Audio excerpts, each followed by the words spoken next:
Hey everyone, and welcome to another deep dive.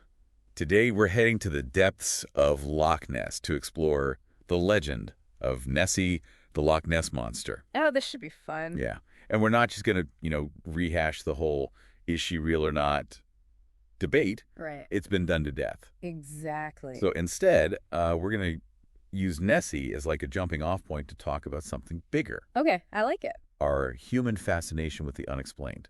That's a good one. I've got like a whole stack of stuff here. Oh, wow, yeah. Historical accounts, scientific reports. We've even got some of those infamous hoaxes. You got to have the hoaxes. Of course. It's Yeah, all part of the fun. Right. But here's the thing I keep thinking about. Like in this day and age, you can Google practically anything. It's true. So why are we still so obsessed with stories like Nessie's? Like what is it about these mysteries that just keeps us coming back for more? That's a really great question, and I think it kind of gets at something fundamental about us, about humans. Oh. We love stories. That's true. And we're always trying to make sense of the world, Yeah. So when we come across something we don't understand, like some weird creature in a giant mysterious lake, Right. our brain's just like, try to fill in the blanks. So it's like our imaginations kick in where our knowledge runs out. Exactly. That's where all these amazing stories come from, right? Yeah. Like, take the first written account we have of Nessie, well, at least a creature a lot like her. It's from way back in the 6th century. It's about this Irish monk, Saint Columba. Okay. Yeah. And he supposedly ran into this, quote, water beast in the river Ness. Wait, the river? I thought it was always Loch Ness Ah, yeah. in the very beginning. That's a common mistake. Yeah. But the fact that this early story happens in the river, not the loch, that actually tells us something really important. What's that? Stories about these mysterious water creatures, they've been around for like forever. Huh. And they often pop up as ways to explain things people just didn't understand back then. That makes sense. So whether St. Columba's story is true or not, it shows just how deep this fascination goes, right? It's like ingrained in us. I wonder if like every culture has its own version of Nessie lurking around somewhere. Totally. Sea serpents, lake monsters, it's like a universal thing. Wow. And I think that really speaks to this human need that we all have Okay. to try and make sense of the unknown, even if the explanations we come up with are total folklore and myth. Okay, so we've got this ancient fascination with water creatures, but things really blew up in the 1930s with all those Nessie sightings. What was it about that time that kind of like kicked off the monster craze? Was it just a slow news week? What happened? Well, there are a couple things going on back then. First, remember, newspapers were huge in the 1930s. Oh, yeah. That was like the golden age of newspapers. Right? And a story like a monster in Loch Ness, that was front page gold. Totally. The media was really good at amplifying the legend and shaping how people saw Nessie. It fueled this public obsession. Oh, for sure. Then there was also the construction of this new road along the Loch, Okay. which brought a lot more people and attention to the area. And when you have more people and more eyes looking at something, it's easy for little rumors to turn into huge roars. So it's like the perfect recipe for a legend. Right. The right story, the right time, the media pumping it up, and a public just ready to believe. Exactly. It makes you wonder if Nessie would even be famous without that perfect storm, That's true. But we can't forget about the proof either, Oh, yeah. especially when it comes to the unknown, right? Right. And for Nessie, that proof usually came in the form of photographs. Remember the famous surgeon's photograph, the one from 1934? Of course. The classic Nessie picture. Yeah. That photo was like the ultimate Nessie evidence for decades. I remember seeing it in books as a kid. That long neck sticking out of the water. It looked like a real dinosaur or something. But wait a minute, didn't that photo turn out to be fake?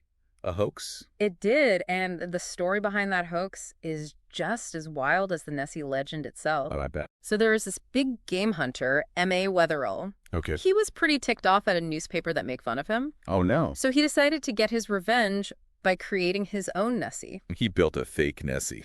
He did. He used a toy submarine as the base and then sculpted a head and neck to make it look like the real deal. Wow. He went all out. Oh, yeah. It was a clever trick, and it fooled people for years. It wasn't until the 1990s that the truth finally came out. Talk about a long con. Yeah. It makes you wonder why people go through all that trouble to create these hoaxes. Right. Is it just for the fame? I think it's a lot more complex than that. Really? Yeah, sometimes it is about revenge, like with Wetherill. Sometimes it's about fooling people, messing with their beliefs, And sometimes it's just a prank. taken way too far. So it's like there's a whole psychology behind hoaxes, Yeah. a mix of motivations, and a knack for understanding how our desire to leave can make us overlook critical thinking. Absolutely. But let's not forget there were other famous Nessie pictures out there, weren't there? Oh, tons of them. Yeah. Like, there's that Hugh Gray photo from 1933. Right. That one, when you look closely, probably just shows his dog fetching a stick out of the water. Ah. And then there's the one Peter McNab took in 1955.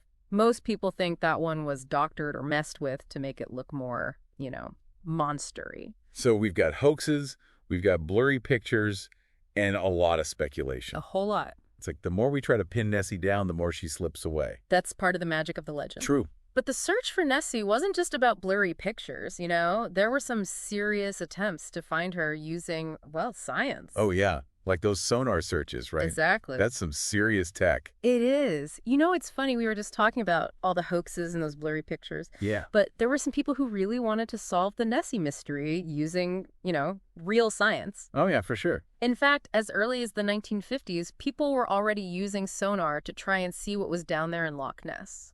Sonar? That's cool. Like those fish finders people use on their boats. Exactly like that. Wow. So they were basically scanning the whole loch with a giant fish finder. Pretty much. That's wild. But how could you tell if a blip on a sonar screen is a monster or just, a really big fish? That's the tricky part, right? Figuring out what you're actually seeing on a sonar screen, it can be really tough. But back in 1954, there was this fishing boat, the Rival 3, and they picked up some really weird sonar readings. Oh, this sounds spooky. It was. They detected this huge object moving right alongside their boat. No way. And it was way down deep, and it wasn't moving like any fish they'd ever seen before. I could just imagine those fishermen staring at that sonar screen, hearts pounding like crazy. What do they think it was? They had no idea, and that's what makes it so interesting. Right. The Rival 3 incident really got people excited about using sonar to search for Nessie. And then, in 1987, there was Operation Deep Scan. This was a massive, coordinated effort to scan the entire loch with a whole fleet of boats equipped with sonar. Whoa, a whole fleet. Like they were on a mission. They were. It was like they were casting a giant net of sound waves trying to catch Nessie red-handed. What a cool image. So what did they find? Did they finally uncover Nessie's secrets? Well, not quite. Ah. Even with all that fancy technology, the results were kind of disappointing. They did pick up some unusual sonar contacts, but nothing that definitively proved there was a giant unknown creature down there. It's like Nessie was playing hide and seek with science. But even if sonar couldn't provide that absolute proof, I bet those studies helped us learn more about Loch Ness, right? Oh, absolutely. Every expedition, every sonar scan, even those blurry photographs, they all add to our understanding of the loch. And even when we don't get the answers we're looking for, it forces us to keep asking questions, Right. to refine our methods and keep searching for the truth. Okay, so if all this high-tech stuff couldn't find Nessie, what were all those people seeing? There have been hundreds of reported sightings over the years. Were they all just, tricks of the light or people misinterpreting what they saw? That's where things get really fascinating, because there are actually a lot of possible explanations for Nessie sightings that don't involve a prehistoric monster. Oh, really? Yeah. For example, Loch Ness has all sorts of animals living in it that could be mistaken for something more, extraordinary. Like what? Otters, deer swimming across the loch, even big fish. They could all create a visual illusion that gets people's imaginations going. Okay, I can see how an otter could be mistaken for something strange if you only catch a quick glimpse of it. But what about those classic descriptions of Nessie? The long neck, the humps. Surely a deer or an otter can explain that away. Well, you might be surprised. There are some pretty big eels living in Loch Ness. And some researchers think that maybe, just maybe, some of those sightings were actually unusually large eels, like way bigger than we normally see. Wait, are you saying Nessie might just be a giant eel out for a swim? It's a possibility. Picture this. A really thick, long eel swimming near the surface, its body making those wavy, snake-like movements. Okay, I see it. It could definitely create the illusion of a neck and humps. I guess we tend to see what we expect to see. If we're looking for a monster, we might just see a monster, even if it's really just a big V having a lazy day. Exactly. Our perceptions are totally influenced by our expectations. And when it comes to something like Nessie, there's a lot of cultural baggage and preconceived notions at play. That's true. But it's not just about misidentified animals, right? Didn't you say there are natural phenomena that can make the water look strange and create illusions? Absolutely. Loch Ness is known for its seiches, which are these standing waves that can occur in enclosed bodies of water. Standing waves, like what does that even mean? Think of it like a bathtub sloshing back and forth. That's kind of what a seiche is. These waves can be pretty big, and if you combine them with things like boat wakes and the ever-changing light conditions on the loch, you can end up with some really unusual sights. So you're saying Nessie could be a combo of misidentified animals, wavy water, and a bit of overactive imagination. It's a possibility. That's less exciting than a prehistoric monster, but definitely more realistic. Yeah. But even if we can explain away some of the sightings, why are people so invested in this idea of a monster in Loch Ness? Why does it capture our imagination so much? That's the big question, isn't it? And I think it circles back to what we talked about earlier, our fascination with the unknown. Oh, yeah, that makes sense. There's a part of us deep down that wants to believe in something bigger than ourselves, something that defies all explanation. And stories like Nessie's, they tap into that primal instinct. It's like we need a little mystery in our lives, something to keep us curious and make us question what we think we know. But there were people who went beyond just looking for Nessie, weren't there? Like, didn't some people actually try to capture her? Oh, yeah, there were some pretty wild attempts to catch Nessie. Driven by a mix of scientific curiosity, entrepreneurial spirit, and maybe a bit of showmanship, too. In fact, there's one story that really stands out. It involves a wealthy businessman who is absolutely determined to catch Nessie. Okay, now I'm really intrigued. Tell me everything. So this wealthy businessman obsessed with Nessie, I'm picturing like a big budget movie, Right. Intrepid explorers, a lake full of secrets. What's the story? Well, this guy, Edward Mountain, he was so into the whole Nessie thing that in 1934, he decided to fund a huge expedition to Loch Ness. And I'm not talking about a small team of researchers here. Yeah. This was a major operation. Whoa, hold on. What kind of major operation are we talking about? Did he, hire a private army or something? Not quite an army, but close. Okay. He hired 20 men, gave them binoculars, cameras, the whole 9 yards, and stationed them all around the loch. Wow. For 5 weeks. 5 weeks. That's incredible. Their job was to watch the lake nonstop, from sunrise to sunset, hoping to catch a glimpse of Nessie in action. Talk about dedication. I can't even get my friends to commit to a weekend camping trip. But seriously, 20 guys staring at a lake for 5 weeks. Yeah. That's a big investment. Did they find anything? Well, they took over 20 photographs during that expedition, Okay. but none of them were what you'd call conclusive proof. So close. Most of the pictures were just waves, boat wakes, the usual suspects, even shadows playing tricks on the eye. But here's the really interesting part. Okay, what happened? The guy who was running the whole thing, the expedition supervisor, James Fraser, he stayed at the loch after everyone else left. Oh. And he claimed that he filmed something on September 15th. But guess what? What? The footage is gone. Lost to history. Oh, come on. Talk about a Nessie cliffhanger. Lost footage. It's like something straight out of the X-Files. Yeah. What do you think he saw? Who knows? We may never know. But even without that footage, we still have those 20 photos, right? True. Though, like I said, they didn't really prove anything. Oh, too bad. Yeah. When experts looked at the photos, they figured the images were probably just a seal. A seal? Yeah, maybe a gray seal. Those are pretty common around Scotland. Interesting. So even with a whole team dedicated to finding her, Nessie still managed to stay hidden. It's like every attempt to uncover her secrets just makes the mystery even deeper. But Edward Mountain's expedition wasn't the end of the story, was it? Oh, not even close. The quest to find Nessie kept going. Yeah. With all sorts of groups forming over the years, all determined to crack the case. In 1962, a group of enthusiasts created the Loch Ness Phenomena Investigation Bureau, or LNKIB for short. They were like the real-life Scooby-Doo gang. I love that.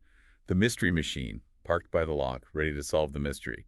Did they have any special gadgets or anything? Oh, yeah, they had some pretty impressive equipment for the time. They even got a grant from World Book Encyclopedia to fund a 2-year observation program. Imagine getting paid to watch the Loch Ness Monster. Right, dream job. So what were they using? Still just binoculars and cameras? They had mobile units set up around the loch with 35mm movie cameras and powerful lenses. They also had a caravan camp and a viewing platform. Wow. They were serious about this. It's amazing how this one creature, this one legend, inspired so much effort and dedication. But did they actually find anything? Any hard evidence? Sadly, no. The LNPIB disbanded in 1972 without definitively proving Nessie's existence. Oh, it's too bad. But their work wasn't all for nothing. They collected a lot of data and made tons of observations, which helped pave the way for future investigations. And those later investigations brought in even more advanced technology. You're talking about sonar again, right? We were talking about how they were using it back in the 50s, but I'm sure things had improved by then. Were there any big breakthroughs with the sonar? Yeah, one of the most important sonar studies was done in 1968. Okay. It was led by this brilliant engineer, D. Gordon Tucker. He was a sonar expert. Wow. He volunteered his time and brought this prototype sonar transducer to Loch Ness. Hold on, a sonar transducer, is that like a superpowered fish finder? You could say that. It sends out sound waves and then analyzes the echoes that come back Right. to create a picture of what's underwater. Tucker put his transducer underwater at Temple Pier and pointed it across the loch. So basically anything that moved through that area would be detected. It's like an underwater tripwire for Nessie. What did they find? Over the 2 weeks of the study, they picked up a bunch of targets moving through the sonar beam. Oh. Some were probably just schools of fish, but others moved in ways that didn't match any known fish behavior. Oh. And get this, some were clocked moving at speeds up to 10 knots. 10 knots. That's like speedboat speed. That's definitely not your average fish. Did they ever actually see any of these things? No, unfortunately not. They have the sonar to detect the movement, but they didn't have cameras set up to capture images. Oh, man. So the 1968 sonar study definitely showed there was something strange going on in Loch Ness, Yeah. but it couldn't tell us exactly what it was. Nessie's a master of illusion, teasing us with these glimpses of something extraordinary, but always staying just out of reach. But you know, with all this high-tech searching, part of me wonders if the answer might be simpler than we think. Didn't someone say that Nessie might actually be a circus elephant? Haha, that's right. Back in 2006, paleontologist Neil Clark came up with this theory that got a lot of attention. He pointed out that traveling circuses often stopped by Loch Ness, Okay. and they would sometimes let their elephants bathe in the loch. That's not exactly the first thing that comes to mind when I think of Nessie, but I guess a swimming elephant could definitely cause a splash. Exactly. Clark's idea was that when an elephant's trunk comes out of the water, it could easily look like Nessie's long neck and head. And the elephant's head and back while swimming could resemble those humps people always describe. He even made illustrations to show how it would work. That's pretty clever. It's a good reminder that sometimes the craziest explanations are the ones that make the most sense. But I'm guessing the elephant theory didn't stop people from looking for a more, well, monstrous explanation, did it? Not one bit. The search for Nessie marched on, and in 2018, researchers tried a brand new tool in their quest: DNA analysis. DNA. Whoa, that's high-tech. That is. They collected water samples all over Loch Ness Okay. and analyzed the genetic material in the water, hoping to find clues about what might be living down there. It's like a CSI episode set in Loch Ness. Did they find any traces of prehistoric DNA? No, they didn't find any evidence of giant reptiles or mythical creatures. Oh, But they did find something interesting: what's a a ton of eel DNA. eel DNA? Yeah, way more than they expected, and that breathed new life into the giant eel theory. Huh. So the giant eel is back on the table. But even with DNA analysis, we still don't have a definitive answer to the Nessie mystery, do we? Nope, and that's what's so great about it. Even with all our scientific advances, there's still room for wonder and mystery. And as long as Loch Ness keeps its secrets, the legend of Nessie will continue to captivate us. It's amazing, isn't it? It is. We've talked about hoaxes, expeditions, blurry photos, giant eels, even circus elephants. But after all that, Nessie's still an enigma, a symbol of our fascination with the unknown. Exactly. Nessie represents that part of us that craves mystery and adventure, that part that believes there are still things out there that we haven't figured out yet. You know, after this deep dive into Nessie, I'm left wondering something. What's that? If we were to prove, without a doubt, whether Nessie exists or not tomorrow, Okay. would it really change anything? Hmm. Would it ruin the magic of the mystery? I'm not so sure. That's a great question to leave our listeners with. What do you think? Does the truth matter more than the story? Or is there something special about embracing the unknown? Good question. Until next time, keep exploring, keep questioning, and never lose that sense of wonder. Thanks for joining us on this deep dive into Loch Ness.